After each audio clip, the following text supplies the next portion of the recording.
quebra um galho que o pessoal nem faz ideia, né, o quanto de trabalho ele tem. Porque, primeiro, né, o que é interessante do Chup, ele é um pacote.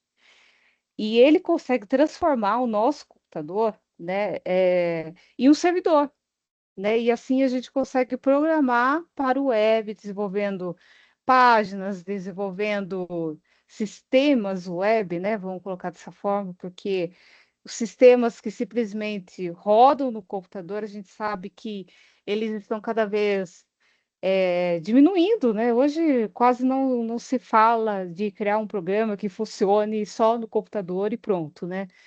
Exceto o programa que geralmente até que usa, que é o Iniciar. Mas até ele mesmo, ele tem a versão web, versão mobile, e é mais ou menos isso, né? Então, através do Shup, né, a gente consegue é, trabalhar com os sistemas, desenvolver sistemas, inclusive em WordPress, né, que é mais tranquilo de mexer, Drupal, não sei se você já ouviu falar desses Não, caras, né, dessas ferramentas. ainda não. É, o legal é que ele é de código aberto, né? Então, ou seja, ele é gratuito, ele funciona no Windows, ele funciona no Linux, ele funciona em macOS. Então, muito bacana essa parte dele. Até nos solares ele funciona, né? Que é um sistema operacional que não é muito popular, mas ele funciona. Uhum. E- então, isso que é o bacana do SHUP, né? Ele inclui, então, o FTP, já ouviu falar do FTP? Não, Essa nunca ouvi. sigla. FTP, ele é do inglês File Transfer Protocol. Então, ou seja, quando a gente tem um sistema aonde, igual mesmo o NSA, né? O NSA não, né? O nosso fichário, que é o ambiente virtual. Você não utiliza o botão para selecionar os arquivos que você vai entregar e Sim. adicionar no ambiente? Então, isso só é possível porque existe esse protocolo FTP. Então, ele vai atuar diretamente na transferência de arquivos, né? Fora o banco de dados, que com ele a gente consegue trabalhar com MySQL, né? Que também é um outro banco de dados muito bom. É o próprio Apache, né? Que ele vai fazer funcionar as páginas em HTTP, né? Ele é um servidor. Ele trabalha bem com PHP, né? Então, muita gente usa Shove para programar em PHP. Temos também aqui, né, a possibilidade de trabalhar com o protocolo SMTP, né, através do Mercury. FileZilla é mais o FTP, esse Mercury aqui mais voltado a SMTP. O que é essa sigla, né? Que agora vocês já passaram o segundo semestre, então a gente pode falar um pouquinho mais técnico. Mas essa sigla, ela diz que esse é um serviço que permite trabalhar com e-mail, né? Então, isso é importante também em muitos sistemas. O Tomcat, ele vai ajudar a trabalhar com como fala, uns pacotes Java, né? Então, ele Aham. entra para atuar com o Java. E aqui, observe que o meu, ele está startado somente o Apache e o MySQL, que é o que eu estou usando no momento, né? E com o PHP mais mim que vai me ajudar a interagir com o banco, né? Que é uma interface, a interface que a gente vai usar para trabalhar com MySQL. E temos aqui, né, uma coisa que é interessante comentar, que muitos tiveram problemas com portas. Então, esse é o principal problema que geralmente a gente encontra para instalar o SHUP, né, que é o conflito com portas. Então, a gente tem que notar qual porta o Apache está rodando, o MySQL está rodando. Então, ao olhar aqui em configurações, a gente tem esse botão Service and Port Settings, e aqui eu consigo ver quais são as portas que cada serviço está usando, né? O Apache, o porta 80, MySQL, o Tomcat. Então, observe que as portas não estão se repetindo, né, nos serviços. E isso geralmente entra em conflitos. Se tem algum serviço que já está instalado no computador utilizando a porta 80, então, ao instalar o XAMPP, ele vai acusar algum problema, porque por padrão ele vai procurar a porta 80 e nesse caso a gente tem que mudar. tá? Uhum. Você teve alguma dificuldade com o SHUP em relação às portas? Heitor, você quer compartilhar sua experiência? Se foi fácil fazer o download e seguir o passo a passo direto do site? Eu só, para instalar, eu só segui o passo a passo que tava no PDF da agenda. Acho que eu nem cheguei a mexer nessa questão de porta. Acho que Hum. eu só criei, eles só pediram na agenda para criar o arquivo, É, se eu não me engano, criar um diagrama ou algo assim e enviar. Não pediram para adicionar nada. na verdade, o objetivo principal da Agenda 1 era você instalar o SHUP. Uma forma de testar se a sua instalação do SHUP está correta é a abertura do localhost direto aqui, né, no navegador, É, isso e eu consegui. usando é, o comando create, né, e o nome do banco, né, database. Aham. Database e, no caso, era bibliotecas, ou biblioteca, não lembro, estava no Sim, foi plural. isso. Então, aí, através desse comando, a gente seleciona, clica em executar, pronto, olha, criou, lindo aqui, já apareceu bibliotecas. Então, assim, o principal objetivo da Agenda 1 era fazer o SHUP mesmo funcionar, né? Que nem tanto o SQL, que o comando pedido para executar era bem simples. E também a Agenda 1, ela focou na revisão da reta final Tecnologia da Informação 1, né? Vocês começam a estudar banco de dados, começam a trabalhar com diagrama, entidade Sim. de relacionamento, que é o DE, e por fim, né, vocês entendem que antes de botar a mão na massa, que é o momento é agora, né, a gente vai ter várias agendas para abordar SQL. Isso que é o bacana, né? Até o banco de dados é um assunto que você precisa ter paciência no começo. Você fala, nossa, vejo a hora de criar o SQL, tem que segurar um pouco a emoção, entender que existe Não é o tão fácil, né? projeto. Exatamente, existe o projeto por trás. Eu já trabalhei muito com bancos de dados e sei que um banco de dados mal projetado, ele vai refletir no futuro. Ele vai refletir em que momento? Com o momento que o sistema precisa crescer, né? Vai adicionar mais módulos, ou o banco, né, está recebendo cada vez mais dados, começa a apresentar lentidão. Então, aí você começa a ter que, no momento da manutenção, ter que ficar excluindo tabela, adicionando novas tabelas, tem que rever, inclusive, toda essa parte do projeto, entender como foi feito, por que foi feito assim. E muitos sistemas ainda pecam por não ter documentação. E esse projeto foi feito, né, nessa Agenda 1, ele é importante, ele é um documento importante para quem um dia precisar fazer manutenção desse banco, pegar e entender o que foi feito. Mas, infelizmente, né, nós vamos ficar com a correria das empresas, tem que entregar, o cliente está cobrando, a gente vê que acaba essa prática, vão criar documentação e deixando para depois, e de repente nunca é feito, né? Sim. É triste, mas é um pouco da realidade que desenvolve. Mas então, o PHP está aqui bonito, né? Já temos um banco criado para ver os bancos criados, a gente usa o comando show. Você chegou a usar esse comando show? Show database? Acho que sim, né? Para mostrar as databases que tem Isso. criado. E para apagar, aqui ele já mostrou, né? Tem alguns que vêm junto com PHP MyAdmin, né? São do sistema. Uhum. E também para apagar um banco, eu acho que esse é interessante comentar, que é o comando drop. É, esse Esse eu não chegou a cheguei a testar? usar. Não. Até precisei apagar um que eu tinha criado para teste e tive Mas você que ir foi mexendo aqui. até achar. Isso. Cliquei Ah, em algum lugar por Eita, aí mesmo que tem. dava para apagar manualmente. Isso que é aqui em estrutura, alguma coisa assim. É que eu estou rodando aqui um comando, ele já não vai deixar. Então é drop database e o nome do banco, bibliotecas. Entendi. Simples, né? Uhum.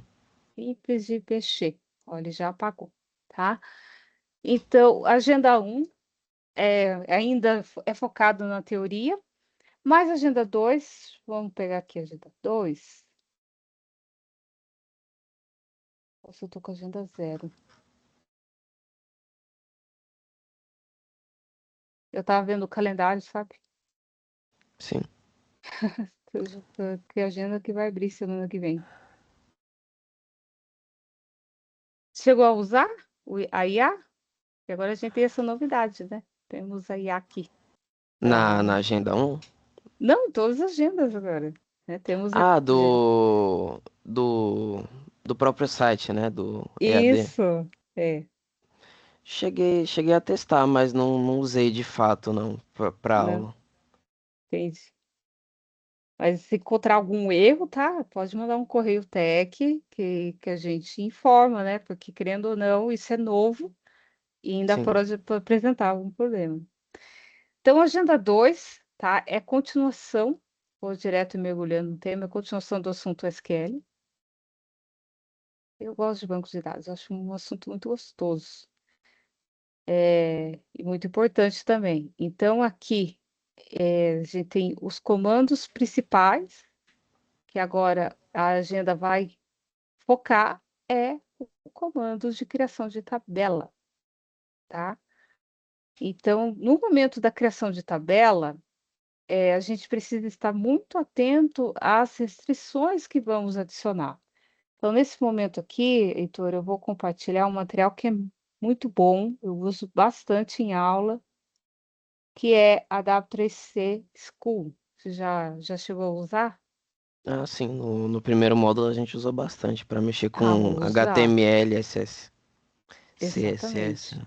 Ele tem bons exemplos, é possível, né, testar aqui mesmo. E eu quero mostrar sobre criação de tabela, né? Que aqui, o que que a gente nota? Esse é o básico da criação de tabela, né? Então, a gente tem o create table com o principal comando, o nome da tabela, abre parênteses, aqui eu coloco as colunas e seus tipos. Você vai sempre baixar, né? No caso, o baixar a gente usa muito para texto, então, por exemplo, nome, né? Eu posso estar usando o baixar. E o exemplo aqui eu posso indicar a capacidade, né? Quantos caracteres ele vai ser capaz de armazenar. E aqui, Heitor, eu falo agora por experiência profissional, né? Das empresas que eu trabalhei como desenvolvedora. Um dos problemas que eu já encontrei bastante em banco de dados e com meus colegas de trabalho também é usar o varchar para tudo, porque quando você cria essa tabela aqui e bota o varchar para receber os caracteres textos, fica lindo, tudo funciona. Só que, com o tempo, como vai crescendo o banco de dados, a tendência é que essa tabela, a consulta para essa tabela, fique lenta, quando a gente não usa os tipos certos, né? Uhum, Então, é um tipo assim que, se você, muita gente prefere utilizar porque é certeza que não vai dar problema, mas é um ponto de atenção em relação à manutenção desse banco de dados depois, escolher os tipos certos. Então, tem um outro exemplo que até mostra melhor os tipos. Vamos ver, acho que essa parte aqui de constraints.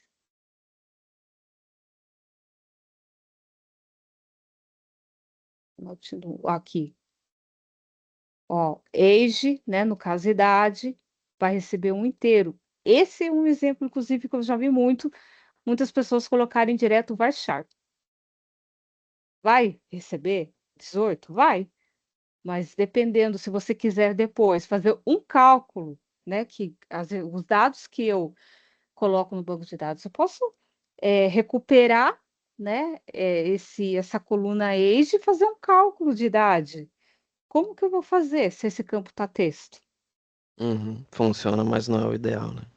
Exatamente.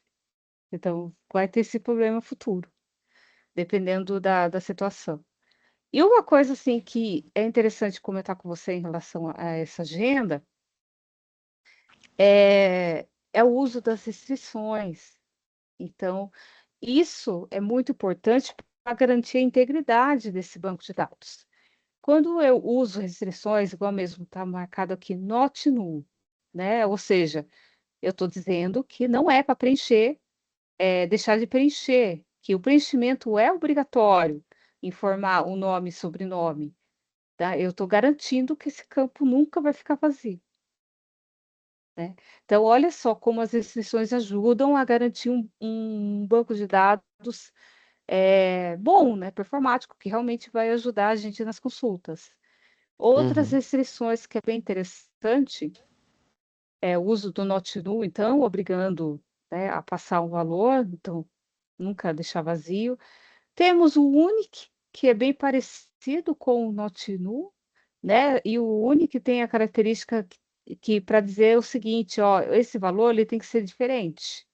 Cada um tem que ser diferente, tem que ser um valor único, né? Não Então pode aqui, por repetir. exemplo, não pode repetir, como o ID, eu estou dizendo que é obrigatório e estou dizendo que é único. Porém, Certo. né, é o mesmo conceito do quê? De chave primária. A chave primária tem que ser um valor único que identifique essa tabela e não pode nunca, né, tá vazia. Então, por isso que a gente coloca aqui como restrição também o primary key, que é uma combinação, né, do not null e unique, que Uhum. é a característica. O foreign key, né, que é o uso das chaves estrangeiras, aqui que entra, né, na prática aquela questão de cardinalidade, um para N, N para N, né? Então, como que Sim. a gente faz uma tabela enxergar a outra sem eu precisar redigitar os dados? Uso das chaves estrangeiras. E lembrando sempre que a característica da chave estrangeira é quando é uma chave primária de outra tabela. Sempre. O cheque, né? O cheque, cadê o exemplo? Olha, o cheque é bem interessante. É uma restrição, né, que você pode dizer cheque se o valor que a pessoa informar para essa tabela é maior que 18. Então, ele não Tipo vai uma deixar, condição, né? é uma condição. Aliás, banco de dados, Heitor, é tranquilo a gente trabalhar com o if. Vamos, inclusive, trabalhar, tá? Com o if que você aprendeu lá em programação, a gente também aplica aqui no banco de dados, nas consultas, tá? Legal. É legal, é um assunto que eu gosto muito, particularmente. Cheque default. Default é padrão. Então, no momento aqui, eu posso estar dizendo que essa coluna, cidade, ele vai por padrão, né? Por exemplo, posso colocar cidade, baixar, né? O tipo aqui, texto, tamanho 255, padrão, Praia Grande. Tranquilo. Esse default também é bastante utilizado em campos, por exemplo, para informar o sexo, né? Masculino e feminino. Então, eu posso também estar colocando um valor inicial aqui, masculino. Então, caso a pessoa não informar nada, né, nesse campo cidade, ele vai Uhum. adicionar esse valor por padrão. Entendi. E um outro exemplo que é bem legal desse default é esse daqui. Ó, é um campo de data, ó, order date, tipo data, default get date. Então, aqui eu estou usando é algo que, inclusive, né, não é todo banco de dados, não é todo SVBD que vai entender o get date, tá? É importante deixar claro. Mas aqui é um exemplo de uma função que eu posso estar utilizando na minha tabela. Então, por padrão, eu estou dizendo que esse campo, se ninguém informar nenhuma data, ele vai assumir a data atual. Eu não preciso digitar. Ele vai pegar a data atual do sistema. Entendi. Legal. Esse create index é algo que muito programador, né, digamos assim, utiliza, mas nem todos, aliás, todo mundo deveria usar, que é a criação de índice. Quando eu tenho uma tabela com um índice, eu coloco índice principalmente nas tabelas que vão ser mais acessadas, tá? Dentro do meu sistema. Então, é uma forma de você ajudar a trazer os resultados tabela dessas colunas mais rápido. Então, aqui ele colocou um índice para puxar nome e sobrenome, né? Então, cria o índice da tabela Persons, né? E o campo que é mais usado é o campo sobrenome. Então, isso que ele está dizendo, tá? Então, é algo que a gente usa para trazer os resultados mais rápido. E muito programador esquece de usar ele, não dá Uhum. importância. É aquela velha história. O mínimo para criar a tabela é isso aqui. Se a gente rodar isso daqui, cadê? Ó, aqui é um exemplo que já está aplicando, né? Ó, selecione, cria a tabela, mas selecione as colunas de outra tabela. A gente pode fazer essas coisas. Isso daqui é o mínimo que a gente tem que fazer para criar a tabela. Create table, tabela e os campos. Agora, se você aí quer garantir, né, que esse campo ele nunca vai ficar vazio, esse campo vai ter um valor padrão, esse campo vai ter uma condição que eu vou checar para garantir que os dados que vão ficar lá armazenados atendam aquela condição. Aí a gente vai trabalhar com as restrições, tá? Junto no momento da criação da tabela. E a E o partir bom, daí que vai lapidando o código, né? exatamente. E claro, acho que a restrição que tem que ter sempre, vários SGBDs, eles nem deixam, tá? Você criar a tabela sem uma chave primária. Quando você cria uma chave estrangeira, você consegue garantir que, se você tentar apagar a tabela original, né, e a chave primária dela está sendo usada em outra tabela, o banco de dados não vai deixar, ele vai te alertar, olha, eu não posso apagar essa tabela porque tem outra tabela usando. É mais ou menos essa mensagem de erro que vai aparecer. Então, você garante que cuidados, o SGBD vai te ajudar a garantir que erros não sejam cometidos. Porque quando a gente fala de dados, né, a gente fala de algo muito poderoso hoje em dia, né? Dados são poder para as empresas, dados valem muito dinheiro, né? Não é à toa que tem um monte de gente aí criando golpe todo dia para roubar nossos dados, né? O troco do Sim. quê? Então, o banco de dados ele tem que estar preparado para nos ajudar com os erros que não podem ser cometidos, né? Isso que é o bom. Então, deixa eu ver se eu consegui abordar de forma. Então, aqui tem vários exemplos de restrição, né? Ó, o uso, ó, constraint, né? Com o nome todo bonitinho, padronizado, com uso de underline.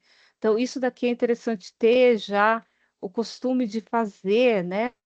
Então, eu tenho um nome separado, não separa, ou deixa junto, ou coloca um underline, mas não deixa separado, que dá problema, né? É um padrão até aliás, é uma boa prática de escrita de código, inclusive, né? Então, aqui também tem mais explicações sobre essa constraint, ó, auto-increment para colocar junto com a chave primária para que ele gere, né, o valor diferente toda vez que criar um novo campo, né, um novo valor. E aqui é mais, ó, das telas, uso do describe para você ver com detalhe os tipos que a tabela que foram usados nessa tabela. Isso ajuda muito. Então, é uma agenda muito preocupada com a criação de tabela. Aqui temos o comando alter table, tá? Caso eu precise adicionar um novo campo, ou fazer uma alteração no tipo, ou adicionar uma restrição, eu posso estar fazendo isso depois, então não precisa apagar a tabela e criar tudo zero de novo. Até mesmo porque, Aham. às vezes, a tabela tem dados, né? Então, qual comando a gente vai usar? Então, tem bastante exemplos exclusivos de tabela, que é o uso do drop também, né? Drop table. E aqui, exercícios para vocês praticarem. Vamos no fichário?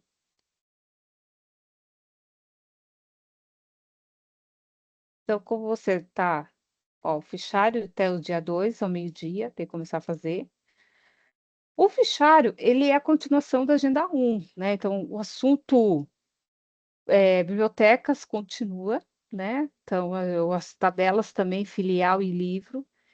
Aqui vamos ter os campos, tá? Que precisa conter nessa tabela, em cada uma. E o objetivo é, quem não criou o banco, criar, né? Então, começa com o Create Database. É importante, gente, usar aqui, né?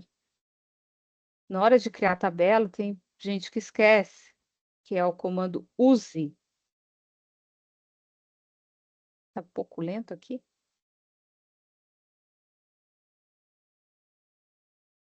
Tá um pouco lento. Aqui, rodou. Ó, use e qual banco de dados, né? Então, aqui, use teste, o meu é teste. Então, primeiro coloca ele, e aí você começa o comando, create table, né? E tudo mais. Esse comando é para entrar no, Não, depois que no... você usou o create database. Sim, Aí, não, antes de criar a tabela, você use e diz qual banco de dados você vai usar. Ó, entendi. use teste, e aí você começa create table, né? Filial, e Para aí você acessar tem. um banco específico, né? Isso porque é normal você ter mais de um banco. O Aham, banco é mais a questão de. É um banco por assunto. Então, a gente tem o assunto bibliotecas, e aí a gente vai adicionar as tabelas dentro desse banco de bibliotecas. Mas como você pode ver, aqui eu tenho outros bancos no PHP Admin que são bancos do próprio, né, MySQL aqui. Então, por isso que é importante colocar o use para dizer qual banco vai ficar essas tabelas. entendi. Deixa eu só pegar aqui na W3C um exemplo de tabela.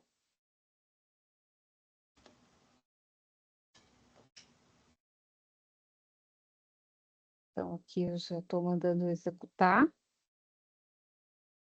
E observe que ele vai. Tem que atualizar. Ó, mas ele já vai aparecer aqui, ó, o banco teste. E olha a minha tabelinha aqui. Persons, tá? Com os campos que eu criei, Uhum. tá? Então, esse é o resultado. Estou vendo aqui a minha tabelinha. É o resultado que deu certo, tá bom? Então, ficar atento aqui. Qual banco essas tabelas estão sendo criadas? Beleza. E que mais? Aqui, né, o fichário, ele pede, né, para você usar as restrições no mínimo, você tem que usar um primary key e o foreign key para o uso de chave estrangeira, né? Porque afinal de contas você tem que relacionar livro com o filial conforme o desenho que foi feito na Agenda 1. Então, você que se saiu bem na Agenda 1, você vai aproveitar, né, aquele relacionamento para interligar livro com filial. Ok. E restrições, né, que você achar interessante. Primary key já e for key já são restrições. Se você considerar mais algumas, várias, você pode colocar not null, né? No mínimo. Prints das telas, coloca tudo isso em um arquivo do Word, salva em PDF e manda para mim, tá bom? Beleza. Então, é isso. É uma agenda muito prática e muito interessante. Isso que é legal, né? Agora é prática, botar a mão na massa, né? Tecnologia da informação 1 teve muita teoria, mas dessa vez teve bastante prática. Eu É, acho que também vocês vão prefiro a gostar. prática. É verdade.